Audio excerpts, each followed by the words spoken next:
Почитувани гледачи, добар ден. Добредовте во вториот подкаст од оваа втора сезона, а денеска ќе имаме мощно интересен гостин, впрочем и во вистинска полнота на зборот. Денеска со нас ќе биде професорката Мирјана Најчевска. Мене ми особена чест што ве најавив и што ќе ми бидете денеска гостинка. Благодарам многу. Благодарам за поканата воопшто. Професорке, се надевам дека, мислам, вас не ви е прв пат така да ќе биде лабаво, опуштено, дури попуштено и од телевизија, нали тоа што сме сепак подкаст. Нема да има никаков проблем. Како сте? Сега веќе откако сте во пензија? Секој момент уживам си, викам, требаше порано, може да отидам, кога толку убаво било. Каков е впечатокот личен ваш?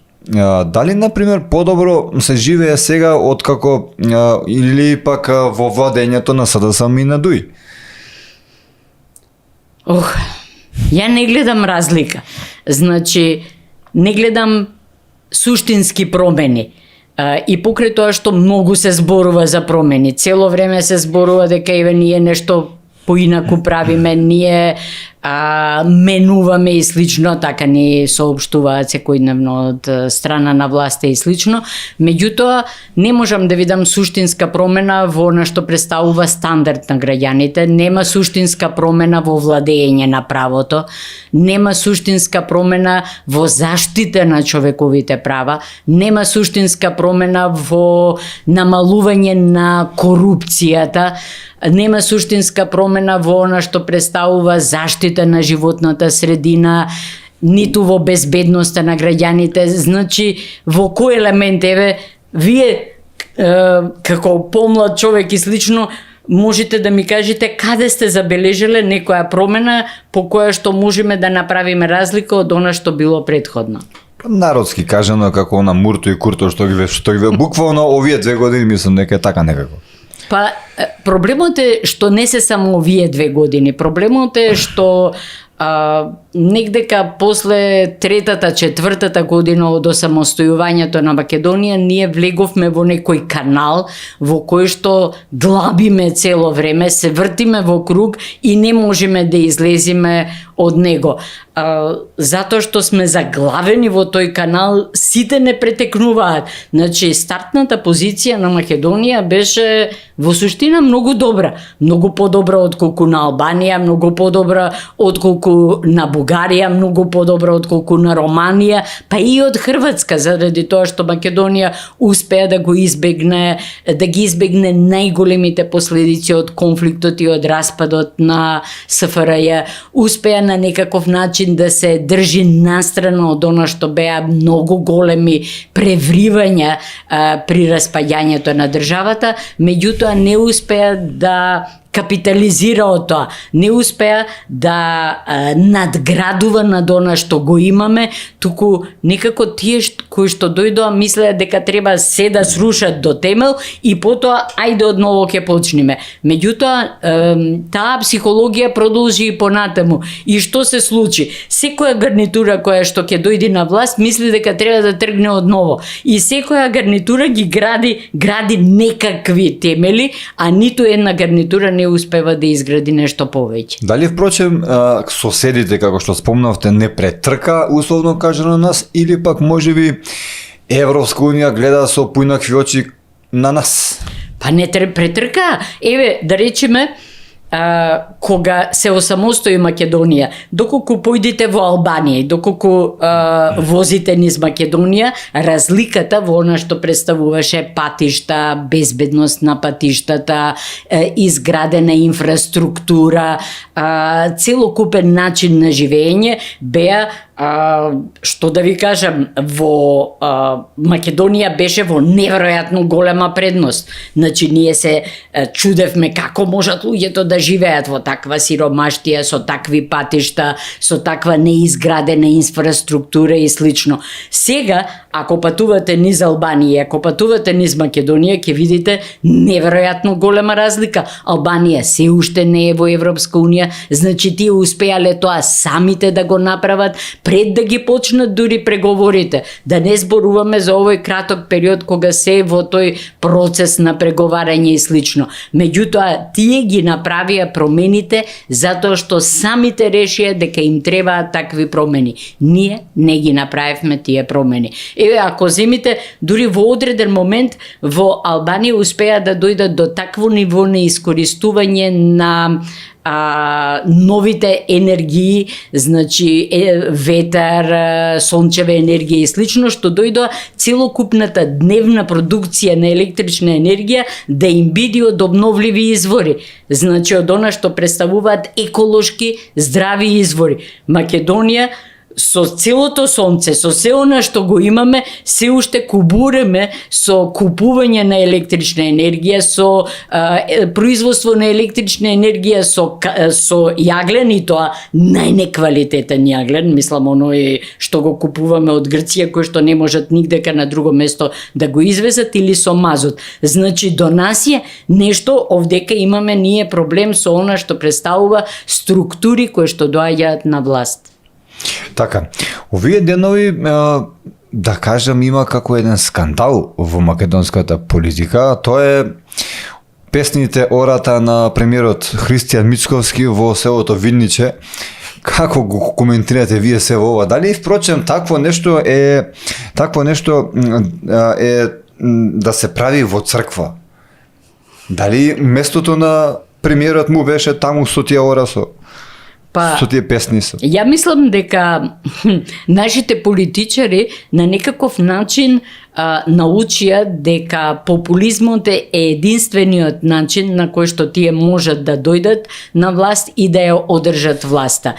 И наместо ние да го дигаме нивото на образование на нашите граѓани, наместо да напредуваме во се она што представува градење на еден нов менталитет на 21. век, ние ги задржуваме граѓаните, дури и ги враќаме малку на кај 19. 18 век и слично, и автоматски и тие кои што доаѓаат на власт се обидуваат сушност да им подеилисаат, да им се додворат на тоа ниво на граѓаните. Тие сватиле дека тоа е нивото кое што им се допаѓа на граѓаните. Меѓутоа, да ви кажам, не сме ние единствени.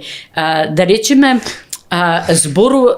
слушав всушност на Euronews разговор меѓу новинарка и една пратеничка од Полска. И новинарката ја прашува пратеничката: добро, имавте можност да бирате премиер кој што е со 2 доктората и слично, и премиер кој што е дури осомничен за одредени корупцијски скандали, и вие го избравте овој другиот.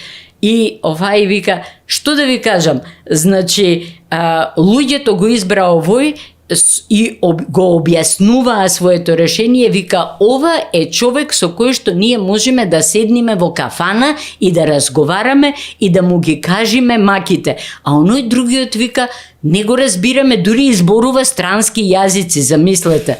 Значи, не е проблемот изгледа само кај нас. Имаме еден целосен наплив во светот на дерогација на интелектот и намалување на она што представува образовно ниво на луѓето, и популизмот е основниот начин на кој што политичарите доаѓаат на власт.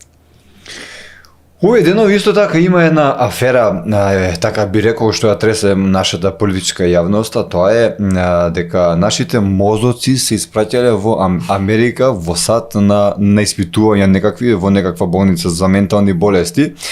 Сега во оваа афера се вклучени доктор Алекси Дума и доктор Гораст Расоклија, кој всушност си работи таму во САД.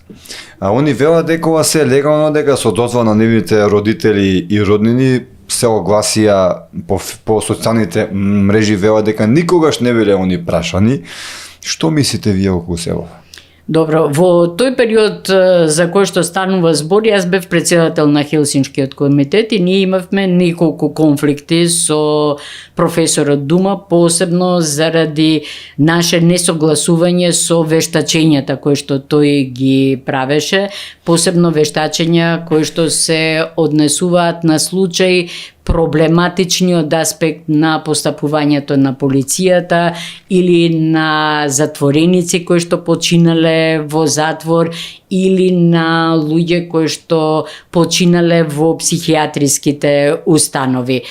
И имаме еден конкретен случај во кој што јас самата присуствував на втора обдукција која што ние ја баравме, а тоа е на момчето Бекиров од семејството Бекиров, младо ромче кое што бега од полицијата заради некој ситен прекршок и според полицијата се фрла во Вардар и таму умира.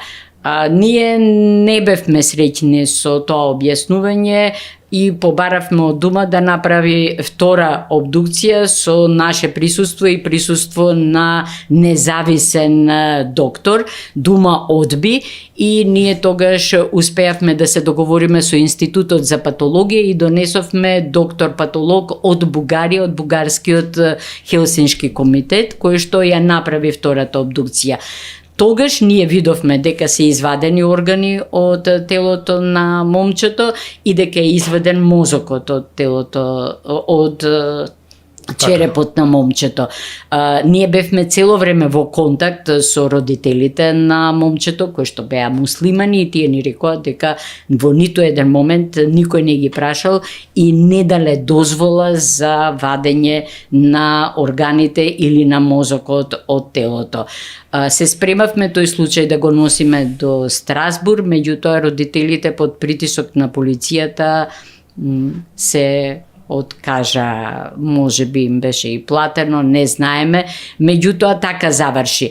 Во секој случај, како председател на Хелсиншки комитет имавме направено многу извештаи во кои што искажувавме сомнение што се случува и како дошло до смрт на голем број затвореници во нашите затвори, кои што или се самоубиваа или добиваа срцев напад или нешто слично. Апсолутна негрижа за смртните случаи во психијатриските болници и тотална негрижа за смртни случаи на луѓе кои што се бездомници или од ромската етничка заедница. Значи, во тој период за кој што станува збор се уште нема цврста регулатива во Македонија со која што би можело да се потврди дека навистина се добиени соодветни дозволи од семејствата, навистина се практикувани соодветни протоколи. Тоа што биле носени овие примероци во куфери и слично, само по себе зборува дека има некаков проблем и јас сметам дека е многу добро да започне една солидна и продлабочена истрага за да можеме да утврдиме што се случувало, меѓутоа и за да не ни се повтори во иднина. Професорке, ова што го велите стварно се стварно страшни работи. Јас сум впрочем згрозен од се ова и што воопшто живееме во едно вакво општество. Од истиот тој професор студент негов ми ма кажано дека на час вели никого не прашува, си пали, си гаси, си пуши цигари кога сака и кога еден изреагира дека му смета цигарата, рече ако ви смета испаднете си надвор. Значи фрапантно е се ова. Сакам да ве запрашам околу Safe City. Еве овие денови почна со имплементирање на Safe City. Дали вие го поздравувате овој потек? Од друга пак страна се бунат ромите за водачка дозвола, зашто не е како до сега, што велеше Али Ахмети 30 години, едниот вели си возам така, никому ништо, па сега вие најавте. Што мислите вие околу се ова? А некои па шпекулираат дека ќе има поовластени таблички. Некој ќе си вози со други зборови како сака, ние другите ќе кубуриме. Добро, значи самата идеја за Safe City е добра. Значи, дефинитивно во градовите треба да се обезбеди соодветна брзина, почитување на правилата и слично, заради тоа што јас тоа го напишав и на Facebook, за мене автомобилот е оружје кое што може многу лесно да биде употребено и тоа со многу тешки последици кои што можат да завршат со смрт, како што и гледаме дека завршуваат. Она што не е направено, значи како и за многу други работи кај нас. Значи е донесено решение да се примени Safe City, нема период на кампања, нема период на објаснување, нема период, транзиционен период во кој што луѓето ќе се подготвуваат, ќе им се кажува што, како ќе се случува и слично, и период во кој што би можеле сите постепено да се прилагодат на она што ги чека. Второ, тоа што не е позната методологијата по која што се разместени камерите, навистина создава многу голем сомнеш, зашто на одредени места се ставени камери, зашто на други нема. Еве да речеме, јас забележав дека на Теодосије Гологанов нема ни една камера, а Теодосије Гологанов е една од улиците каде што знаеме дека навечер се прават трки, мислам се жалат луѓето и слично, заради тоа што тоа се случува посебно во летните месеци на дневна основа или на ноќна основа. Еден мој поранешен асистент има направено мини истражување и има утврдено дека дефинитивно во областите каде што има поголема концентрација на етнички албанци, дека има повеќе камери отколку кај што областите кај што живеат претежно етнички македонци.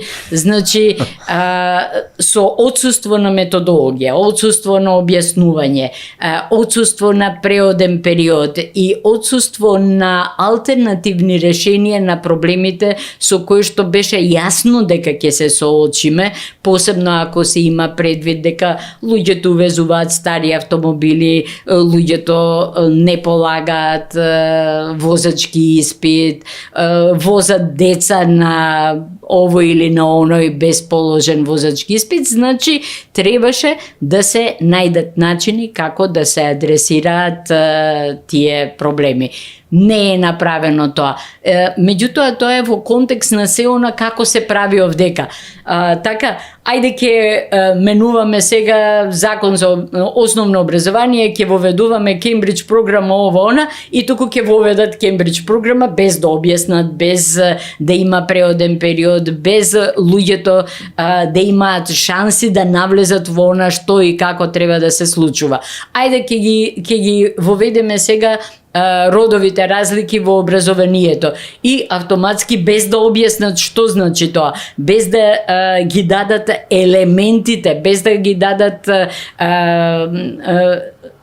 значи сите оние придобивки, посебно од аспект на почитување на различноста и слично и од аспект на човековите права, кои што ги има со воведувањето на едно такво образование, тие создаваат само фронт на луѓе кои што настапуваат негативно и одбиваат се што како промена се сака да се внеси. Значи тоа е дефинитивно еден голем проблем кај нас. Истото се случи, да речеме, и со Преспанскиот договор.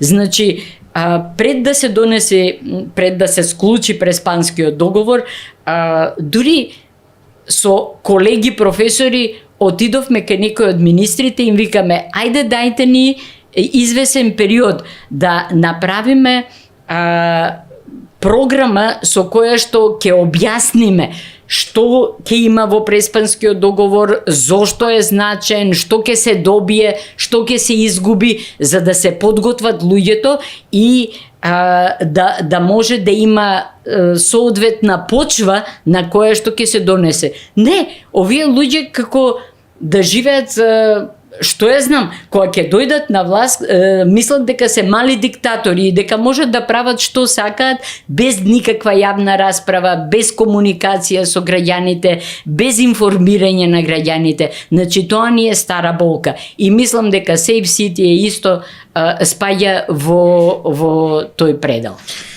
би ве запрашал и за преспански договор, но затоа потоа што би рекол, сега сакам да ве само последователно ми доаѓа да ве запрашам некако како на мала врата да се согласувате со Зијадин Села и со Арбен Таравари, што впрочем велат дека играат на етничка карта, дека овој Safe City е наменет само за албанците. Они го дадоа и на Уставен суд. Значи, не е точно тоа што го вика, дека е наменет само за албанците. И дефинитивно не се согласувам со нив. Меѓутоа, во отсуство на објаснување на методологијата, во отсуство на објаснување како и зошто се распоредени камерите баш на тие места каде што се распоредени, автоматски даваат можност луѓето да даваат какви што сакаат толкувања. Значи, јас со моите пријатели албанци им објаснував, добро ве викам, вие треба да им се заблагодарите на луѓето што ставиле повеќе камери кај вас, заради тоа што на тој начин вашиот дел на живење, каде што се мнозинство етничките албанци, ќе биде многу посигурен отколку каде што се мнозинство етничките македонци. Меѓутоа, тоа е неинформираноста. Не сваќа, ниедна наша власт не сваќа дека граѓаните прво мораат да бидат прашани, второ мораат да бидат информирани и тоа да добијат соодветна информација. Да речеме, еве, на Јадранска магистрала, каде што не може да се вози во моментов повеќе од 20 км, затоа што има дупка до дупка. Има 4 камери. Зошто се поставени 4 камери таму? Мислам, ја не можам да најдам објаснување. Мислам, не ни пречат, заради тоа што не ни може, мислам, таму да се вози повеќе од 20-30 км заради дупките. Ама која била логиката да се постава таму 4 камери? Така, тоа е вашето мислење. Јас би рекол, например, можно е, не за ваму, не воопшто е, вие како што спомнавте, каде што има така претежно албанско население, може би тие се критичните точки во градот, па сака да го... За мене Теодосија Гологанов и Партизанска се критични точки. И таму има. Ама најголеми смртни случаи има така на овие две места, каде има најмногу гинења. До сега на пешачки премини, на Партизанска и на Теодосија Гологанов. Ако одиме по тоа. Соединетите американски држави донесоа антикорумптивен закон за Балканот, тука ја вклучува нормално и Република Македонија. Како гледате вие на овој чин? Значи, ништо што прават во моментов Соединетите американски држави не го прифаќам како добро. Значи, во моментот тие не можат да се справат кај себе самите со диктатурата со која што се соочуваат и со намалувањето или ограничувањето на човековите права до невидени размери, така што некој да дојде од таму и да продава овдека антикорупција ми е малку проблематично, не, малку повеќе ми е проблематично. Дури ми е наставува мултикултурен аспект на државата и да не се врзуваме со далечното минато, туку да се врзиме со она што представува современа македонска држава. Затоа што ние имаме државност, како државност се знае од кога сме формирани. Ние како народ, како етникум сме постоеле многу порано. Меѓутоа, нашата државност треба да ја градиме врз темелите врз кои што е поставена после Втората светска војна, односно во текот на Втората светска војна, и не треба да бегаме од тоа. Преспанскиот договор го препознава тоа, го признава тоа и е многу сложен договор со кој што се регулираат и многу културни односи, се регулираат трговски односи, се регулираат сообраќајни односи, комуникација, инфраструктура заедничка и слично. во моментот кога почнав да го споредувам Преспанскиот договор со договорот за добрососедство со Бугарија, одеднаш сватив дека на една страна имаме многу комплексен, сложен договор во кој што има релативна балансираност на она што представуваат придобивки и она што се губи во однос на односите меѓу Македонија и Грција. На другата страна, договорот со Бугарија е апсолутно дебалансиран. Тој договор е приправен договор. Ја не знам кој го правил тој договор. Тој договор, не зборам за протоколите. Протоколите се, мислам, мизерија невидена. Меѓутоа, самиот договор е неписмен. И договорот со Бугарија не доведе до оваа ситуација во која што сега се наоѓаме. Спомнавте промена на знаме, ама ние веќе го променивме знамето, дали повторно е потребно такво нешто? Не. Тогаш, ние требаше да го промениме самите. И не требаше да се врзуваме со историја која што е 2000, 3000, 6000 години наназад. Нашата државотворност, почнува, се знае, од Втората светска војна. Ние како етникум, како народ, како некој кој што гради своја традиција, јазик, култура и слично, постоиме и пред тоа. Меѓутоа, ние треба да се врзиме во она што представува развој со почетокот на нашата државност. Но доколку е тоа така, како што верите, би требало да се откажеме од Александар Македонски, од Филип II. Ја не признавам дека ние имаме било каква врска со Александар Македонски. Мислите се Грци? Не, тие не се ни Грци. Александар Македонски е непријател на Грција. Дефинитивно е непријател и тоа е опишано во многу грчки дела. Грците го сметаат за варварин и така и го нарекуваат Александар Варваринот.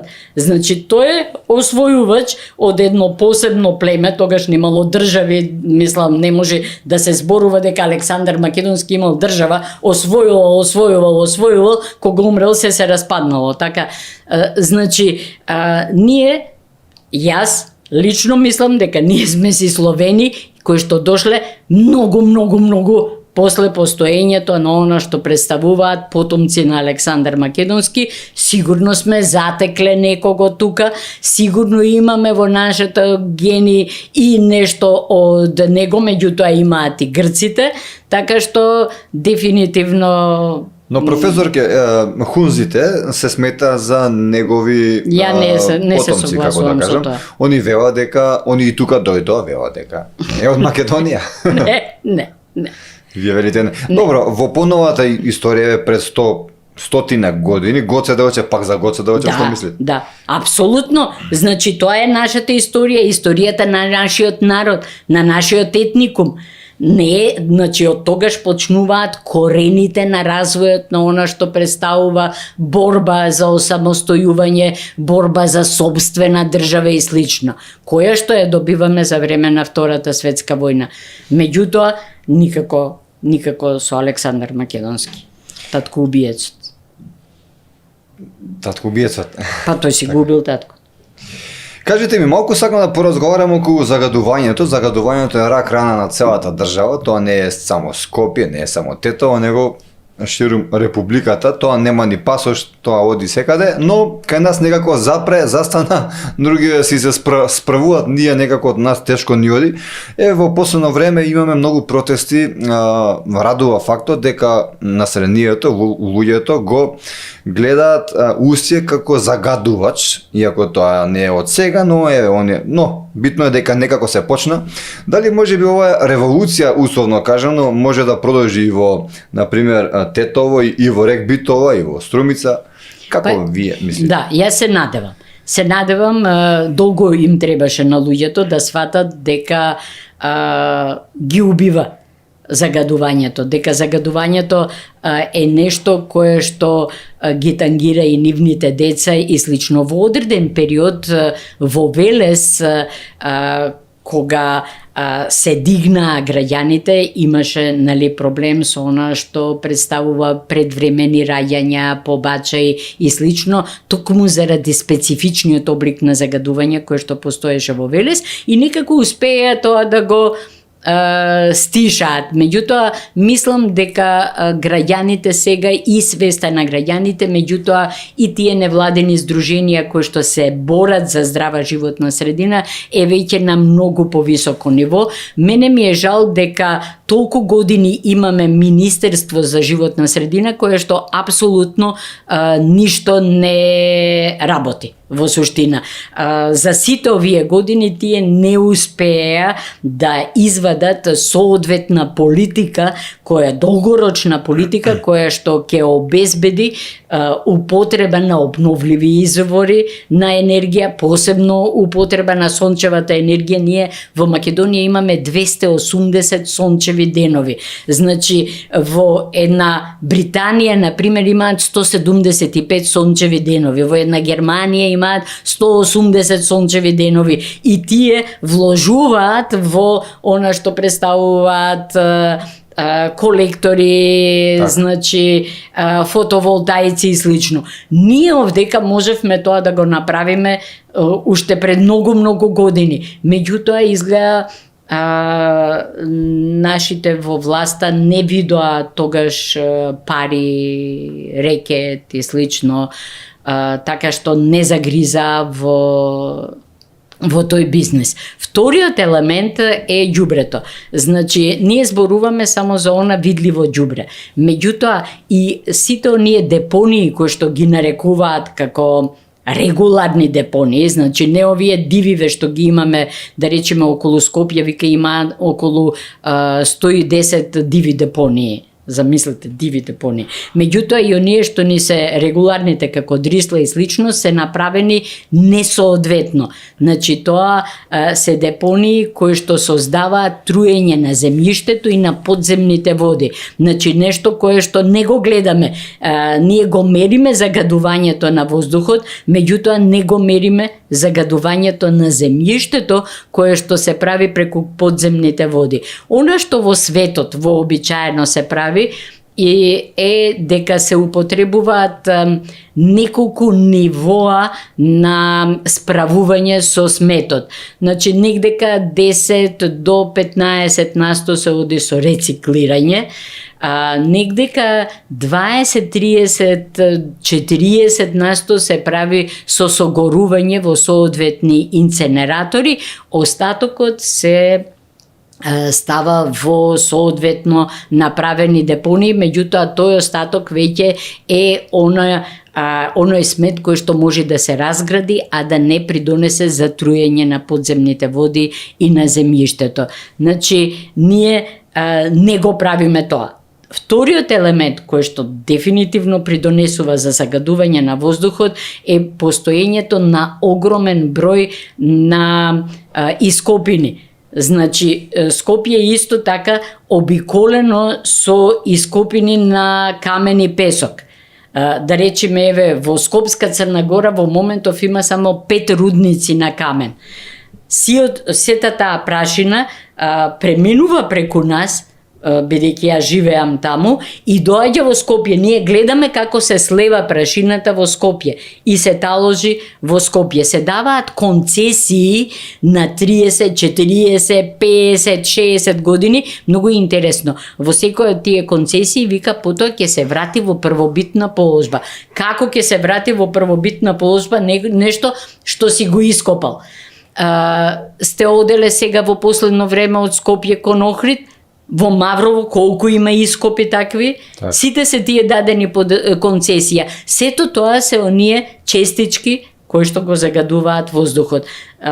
Тоа е вториот елемент. Третиот елемент дозволија увози на стари коли. Значи, во светот кога одите по автопатите, вие не чувствувате миризба. Не заради тоа што имаат само електрични автомобили или хибриди или ова и она, туку заради тоа што имаат закони со кои што се регулира дека мора да има коли со одредено ниво на согорување, доколку испушта повеќе од тоа, тие на самиот преглед, значи при регистрација, го тргаат тој автомобил, не смее да помисли да излези на пат. Кај нас се увезуваа коли кои што беа стари 20-30 години со несоодветно согорување. Така и автоматски ние викаме Усија е само крив. Не е само Усија. Усија е многу видливо. Електраните во Битола се многу видливи, меѓутоа имаме многу работи кои што граѓаните не ги перцепираат, а кои што се дел од она што представува отсуство на било каква политика наменета кон заштита на животната средина. Правдата е спора, еве и во случајот со дискотеката Пус во Кочани, таа лична дискотека би рекол Пус, која е година-две е веќе најзборувана дискотека. Гледаме на дело дека впрочем почна да работи и мафијата, заради тоа што има многу промени на искази. Што мислите вие, дали ќе ја доживееме правдата тука или тешко, заради тоа што еве уште од самиот почеток некако имаше некаква надеж, ни влева надеж, дури и странските медиуми не пофалија како ние за многу брзо време ова веќе сме го средиле, впрочем гледаме дека не е тоа баш така. Не мислам дека ќе има правда, затоа што има премногу случаи од минатото кои што кај нас во одреден период го привлекуваат вниманието и потоа луѓето се насочуваат кон друг некој таков случај, може и уште поголем, и го забораваат претходниот. Така се случи со модуларната болница во Тетово, така се случи со Стајковци, така се случи со Дурмотранс. Онкологија. Да, цело време има, денеска ги слушав и тие онкологија со вештаците кои што дојдоа од Словенија и кои што им викаат не сте примениле соодветни протоколи за да решите кои лекови ќе ги дадите, а излегува еден од лекарите од онкологија и вика има толку многу лекови на светот што ние треба да решаваме кој ќе го примениме и тоа е наше дискреционо право и никој не може да не обвини зашто сме примениле еден или друг. Значи тој не разбира што му вика вештакот, вика протоколи. Исто е за Кочани. Има протоколи, протоколи кои што предвидуваат доколку има диско, какви заштитни механизми треба да има за да може доколку дојде до ваква ситуација луѓето да излезат без да бидат доведени во загрозени нивните животи. Протоколи Стајковци. Зашто е направена таа поплава толку одеднаш и слично? Заради тоа што употребиле помал фи. Протоколи за модуларната болница, не може да употребуваш такви средства за загревање и да очекуваш дека електричната мрежа која што е ставена таму во таа болница ќе го издржи тој напон и нема нешто да експлодира. Тоа баш во врска со диското во Кочани, ние евоциравме спомени, ние сме многу постари, за диското Мусандра, во кое што ние како млади одевме. Диското Мусандра имаше два излези. Двата излези беа големи по 10 метри, се отвораа вратите од двете страни, едната страна напред, каде што беше влезот, другата страна назад кон гаражите, од кои што можеше да се излези. Доколку дојдеше до пожар, се имаше апсолутно веднаш можност и тоа тие врати беа натркала. Веднаш се отвараат и може да излези огромна толпа на народ без да биде доведен животот во опасност. Работата е во протоколи. Да, треба да се почитуваат правила и она што јас се обидувам некако со секоја власт која што ќе дојдат на власт и кои што многу ветуваат и слично, им викам, луѓе, треба да се биде ригиден. Правила, процедури, критериуми.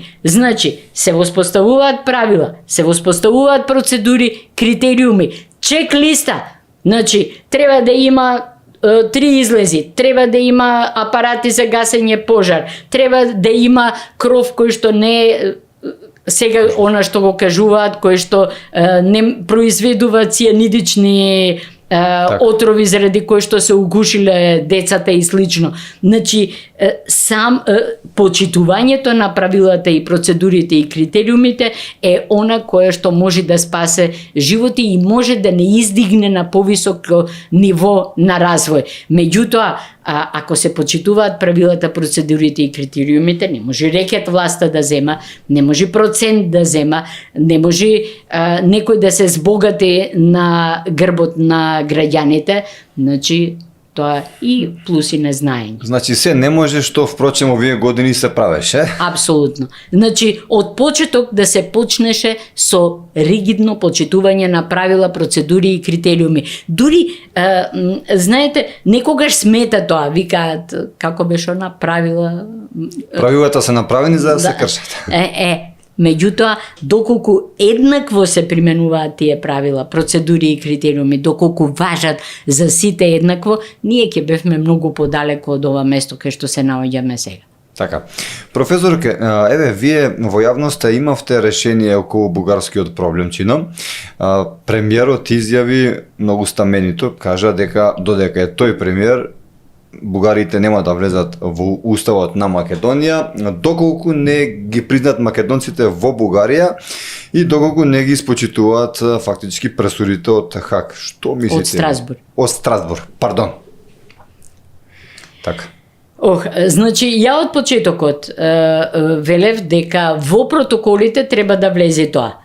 Значи, протоколите меѓу Македонија и Бугарија треба да влези дека еден од елементите, значи тоа е тој балансиран пристап, треба да биде препознавање на Сдруженијата на македонците во Бугарија, препознавање на македонската етничка заедница во Бугарија и извршување на пресудите од Страсбург, од Судот за човекови права. Она што мислам дека се случува сега е дека сме заглавени. Ние сме заглавени со тој протокол кој што е потпишан од Бујар Османи, а кој што според мене ни собрание го видело, ни влада го видела, ни никој, и кој што дефинитивно не смееше прво да биде потпишан, а второ не смееше да се дозволи да биде дел од преговорачката рамка. Меѓутоа, сега кога сме заглавени, останува еден единствен начин како да се извлечиме од тоа. Мора да се стави на гласање во собрание предлогот за уставни промени. Значи, мора да се има 3 чисти и малку да се биде опортун и сигурен во тоа како ќе гласаат луѓето. И 2/3 се потребни за промена на уставот. Ако Мицковски смета дека може да обезбеди 2/3, како што он тврди дека може да обезбеди во собранието, треба да се стави тој предлог во моментот кога собранието ќе го одбие предлогот за уставна промена, се оди пред Европската унија и се вика ние нашето од правен аспект го направивме.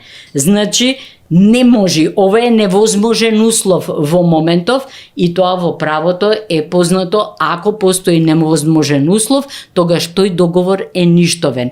И во тој момент мора да се направи промена, не да се отфрли целата преговарачка рамка, туку да се направи промена во делот кој што го бара внесувањето на бугарите во уставот. И сметам дека тоа може да им даде и на луѓето, на политичарите во Брисел, одреден шлагворд, одредена позадина врз основа на која што можат да побараат промена. Вие сметате дека Мицковски моментално нема 2/3 во собрание? Па штом не го става, значи нема. Не мислите, например, дека, јас чисто си полемизирам, дека можеби има некаква поинаква стратегија? Ја не гледам никаква стратегија. Така. ССМ е на протести за повисока минимална плата. Но пак премиерот вели дека позади нив стои Венко Филипче и СДСМ. Која е реалноста впрочем според вас вака? Па, добро, мислам, секогаш опозицијата ги поддржува оние во цел свет е тоа така, кои што протестираат против власта. Така што не гледам на кој начин тоа го девалвира барањето на Сојузот на синдикатите во доколку опозицијска партија го поддржува нивното барање. Да беше на власт СДСМ, ВМРО, ДПМН ќе беше на страна на работниците кои што бараат, тоа е нормално. Така што е бесмислена таа негова опаска. Она што мене ме загрижува и што јас и го напишав е неразбирањето дека согласно ратификуваните договори со ИЛО и согласно нашиот устав, договорот, социјалниот договор мора да биде трипартиден. Не може министерката за финансии да излезе и да им речи на работниците: одете вие преговарите со работодавачите, што ќе договорите, ние тоа ќе подпишеме. Не може. Значи колективните договори ги подпишува државата, не ги подпишуваат работодавачите. Значи тоа е трипартиден, поставен како трипартиден начин на договарање, токму заради тоа што постои неравноправен однос меѓу работодавачите и работниците, токму заради тоа што државата е заинтересирана да се обезбеди почитување на елементарните социјални права, почитување на човековите права и обезбедување на она што представува достоинствен живот на луѓето. Не може државата да се откажи од својата улога во трипартидното договарање. Тоа што Министерката за финансии излезе со таква изјава зборува за огромно незнаење на она што е улога на современата демократска држава. Никогаш во македонската историја, впрочем, немало власта да протестира за нешто. Освен еднаш, кога СДСМ протестираше против загадениот воздух, кога сами си протестира на себе си. Не, мислам, како беше на Скопско и се мислам, кај нас се многу изместени работите. Немам коментар за ова. Вистина немам коментар. Да се насмееме малце. Професорке, многумина имав прашања до вас кои сакаат да ви го поставам истото прашање, а впрочем тоа е дали имаме ние некакви шанси некогаш да го вратиме името, например. Дали навистина тој договор е ништовен, туку така лесно може да се поништи или впрочем не е? Значи, ова прашање е поврзано со една предпоставка дека ние сме го изгубиле името. Ја не мислам дека го имаме изгубено името. Значи, ја мислам дека тоа што е обезбедено Македонија да фигурира во она што представува име на државата, макар и сложено име. Тоа што е обезбедено македонскиот јазик, значи не северно македонскиот, туку македонскиот јазик. Некаде северно македонскиот ниво. Значи тоа ние не смееме да го дозволиме. Значи ние имаме македонски јазик, тоа што ние на внатрешен план можеме да си употребуваме Македонија, македонско, македонци и слично без никој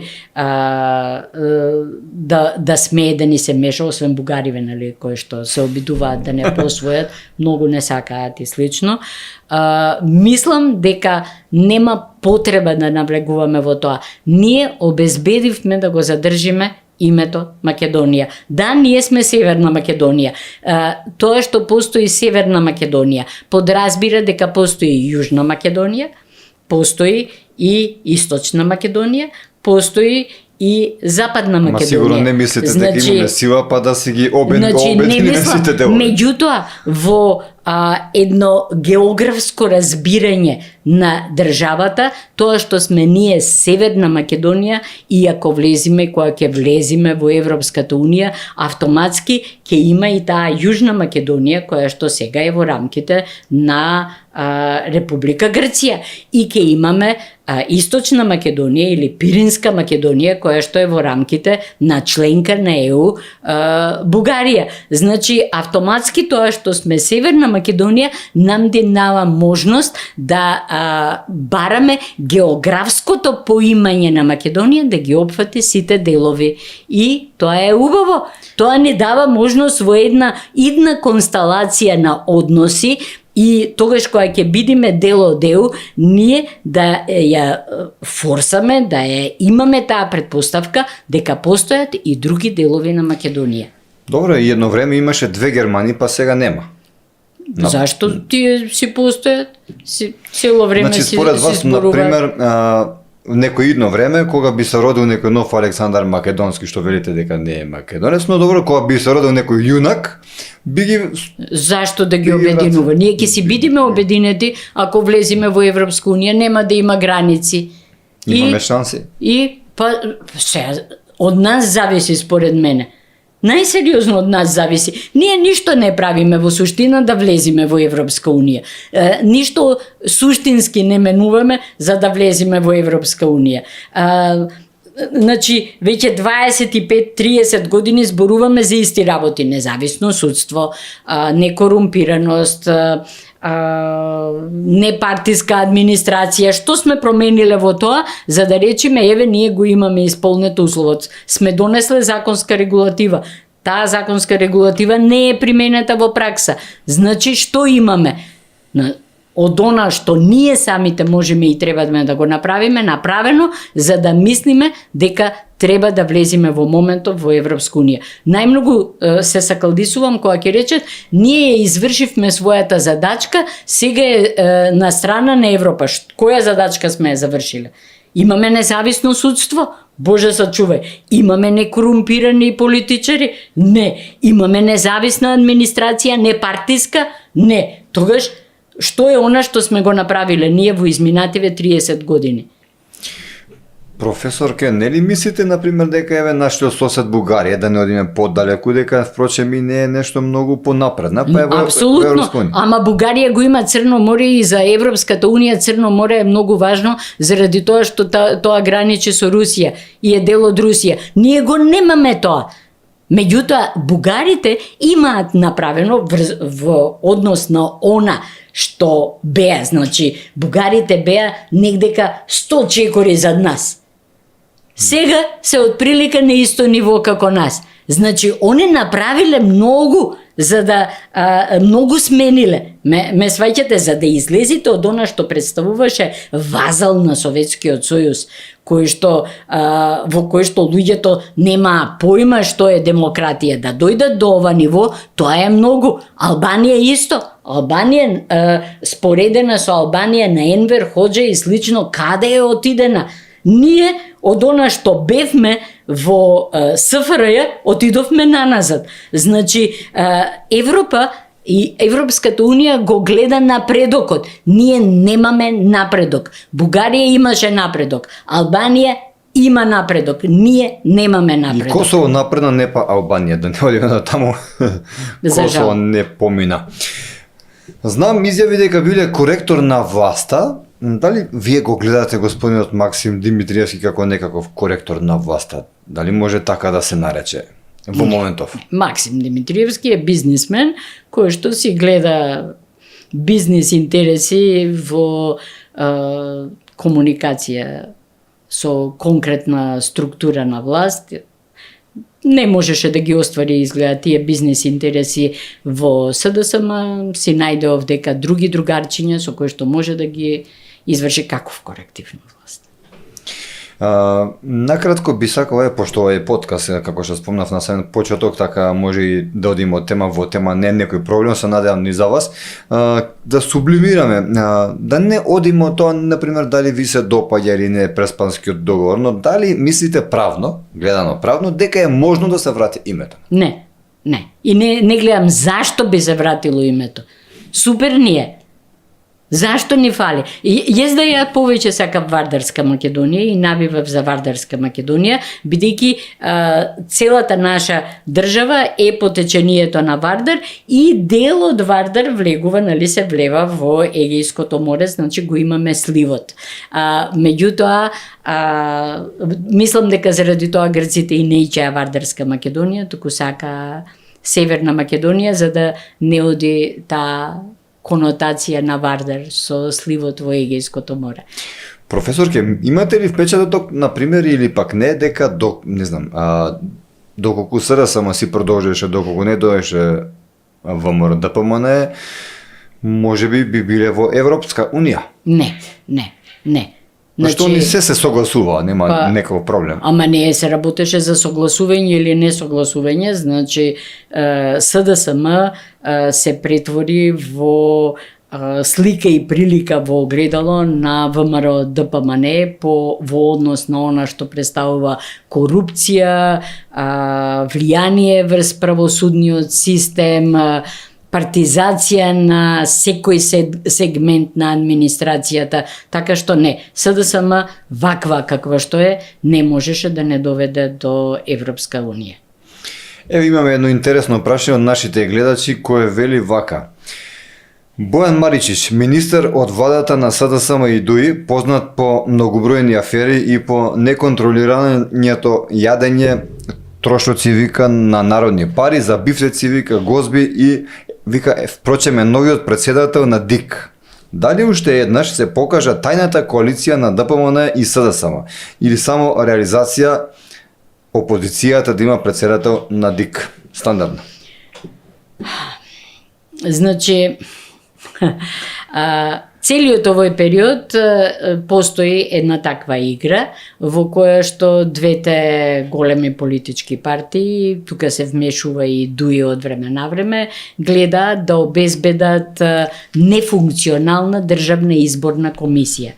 Значи, нефункционална во однос на она што представува заштита на избирачкото право на граѓаните, а функционална во однос на она што значи обезбедување на циклично менување на тој кој што ќе биде во владеачката структура.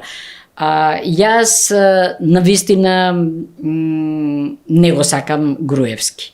И мислам дека ја доведе државата до ниво на прагот на фашизам со своето делување и слично. Меѓутоа, Груевски направи еден потек кој што мене дефинитивно ме изненади. Тој беше премиерот кој што сакаше да ме предложи мене за председател на изборната државна комисија, и тоа во период кога ДПМН, ВМРО ДПМН беше обвинето дека ги лажира изборите и дека и во наредниот изборен циклус ќе има лажирање, а јас тогаш бев се уште председател на Хелсиншкиот комитет. Оној кој што се побуни тогаш против тоа беше Бучковски. Значи, представник на СДСМ, еден од најкриминалните ликови во СДСМ, заедно со Филип Чеизаев најверојатно, меѓутоа тој се побуни и не дозволи, јас како некој кој што беше апсолутно партиски неврзан, да дојдам како председател на изборната комисија. Така што многу интересен потек беше тогаш на Груевски. Не знам што и како ќе се случеше и како ќе се развиеше целата работа, доколку навистина бев поставена на тоа место, меѓутоа не се случи. Така, председателот на регулаторната комисија Марко Бислимовски доби кривична пријава од финансова полиција заради тоа што не му е одзел дозволата на фирмата на криминалецот Пецо ѓаволот, како што го викаат. И тој 15 месеци работа незаконски. Дали верувате дека е тоа така? Ја вистина мислам дека Беслимовски е поврзан на овој или оној начин со многу такви сделки. Така што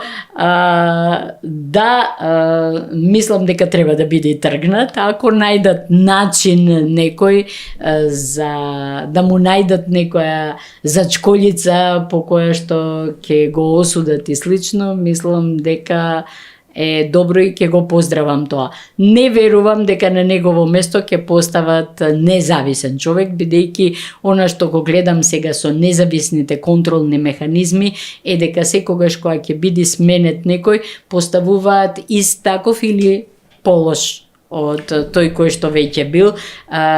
Така што од тој аспект немам верба дека нешто битно ќе се промени, меѓутоа да, го сметам за расипано јаболко, кое што сигурно можат да му се најдат многу работи. Не знам за конкретниот случај, меѓутоа верувам дека можат да се најдат елементи за тужба. Дали може би гледате, значи, гледате дали Бислимовски во моментов настапува впрочем како независен или?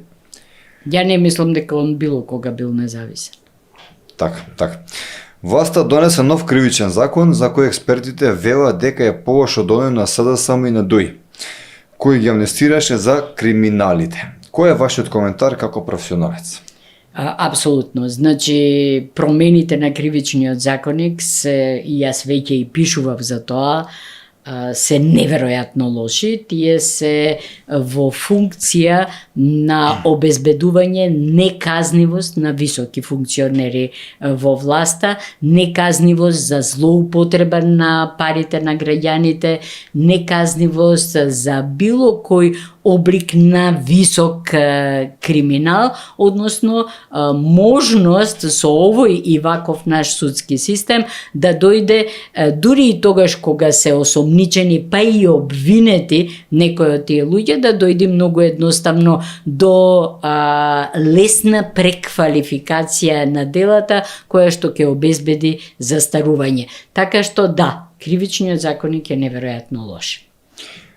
Моментално читам и сум инспириран, мислам, од нашите гледачи стварно имаат некоја инспирација. Еве, и исто така едно интересно прашање кое вели: продолжува партискиот непотизам и вработување. Последниот пример со кадарот на Вреди, кој немаше поим што зборува за Истанбулската декларација. Дали администрацијата е полна со партиски кадри и кое е решението? Да, значи уште на времето, и тоа во времето на Георгиевски ми се чини, беше направен напор. И тоа од луѓе во рамките на тогашното ВМРО ДПМН да се направи таа агенција за администрација. Тогаш мојот институт беше дел од многу интересно истражување кое што беше направено заедно со една канадска фирма која што во тоа време направи реформа на канадската администрација. И тие вложија пари, беше направено истражувањето за да се открие партизацијата и тесните грла, посебно од аспект на она што представува влијание на партискиот и етничкиот непотизам и слично во Македонија кога станува збор за администрацијата, и беше донесен закон и создадена агенцијата за администрација, која што беше замислена како моќно тело преку кое што треба да оди вработувањето во администрацијата. Значи, како политички фигури да останат само министерот и неговиот заменик, или ако нема заменик, државниот секретар, меѓутоа и тоа беше предвидено да биде дел од она што представува неполитичко назначување. Сите други вработувања, градењето на сите правила, процедури и критериуми да оди преку таа агенција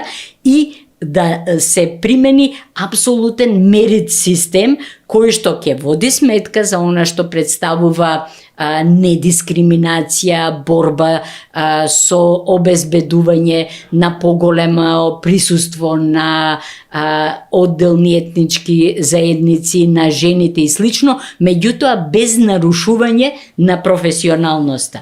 Во рок од 1 година ја убија агенцијата. 1 година. Сватија дека тоа ќе оневозможи политичките партии да вработуваат своји кадри, да ги наградуваат своите лепачи на плакати и да создадат администрација која што ќе биде под апсолутна партиска контрола и не проработе оваа агенција. Решението е тоа. И во најголем број од демократските држави на тој начин се решава работата. Иначе, да се вратам на таа канадска фирма, значи тогаш канадската влада понуди $1,000,000 канадски долари како влез во Македонија, кој што ќе обезбеди врз основа на таа законска регулатива и создадената агенција за администрација, промена, реформа на администрацијата. Нашата власт ги одби. Значи, дури не ќе ни пари да примат. Целото наше истражување го ставија во фиока, не потапша, по раме, супер, патувавме до Канада и слично, многу не сака, вика, абе, каква работа сте направиле, неверојатна, во фиока и не излезе од фиока. Професорке, морам да ви признам на самиот крај од нашиот разговор, јас си поминав прекрасно и дури малку на самиот почеток, јас важам за водител кој се спрема за секој гостин. Вашите јавни излагања ги знам, сум ги гледал сите, така да и малку бев подиспашен, да не завршам како еден професор што беше директор, се викам, не дај Боже, да се нашалиме. Ви благодарам што ни бевте гостинка и ви посакувам добро здравје, да не ни дојдете повторно. Благодарам, многу се надевам, ќе се видиме. Може би и за некои повесели теми. Нормална работа. Фала многу. Драги гледачи, тоа беше професорката Мирјана Најчевска. Се надевам дека уживавте во нашиот разговор, слушнавте и видовте едно поинакво размислување. Бидете така, ако ви се допадна ова видео, овој наш подкаст, знаете дека треба да стиснете лајк, треба да го споделите како ви допрва до што поголем број на луѓе и да не следите. Се гледаме.